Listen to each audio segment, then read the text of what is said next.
Ba'zi bir yoshlarimiz saviyasizlarcha fontan yoniga borib 70-75 bir narsa deb baqirib turgan bir paytda meni e'tiborimni tortgan narsa mana shu raqamlar ostidagi suralar bo'ldi. Va 70 va 75 suralarni birinchi oyatlari meni hayratdan lol qoldirdi. Bu tasodif emas bu. Yo tasodif yoki bir Alloh tomonidan qandaydir signal, fikrlaringizni kommentariyada yozib qoldirasiz. Xullas 70-sura, birinchi oyati Salasailun bi'azabin waqi'.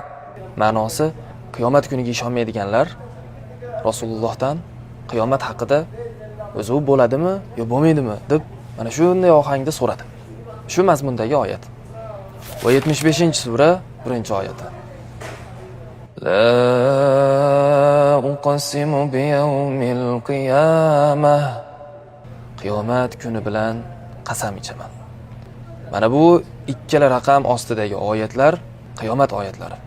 Va buning ma'nosi jamiyatda bunday saviyasiz insonlarni, saviyasiz kontentlarni ko'payishligi Allohu alam qiyomat yaqinligidan dalolat bo'lsa kerak.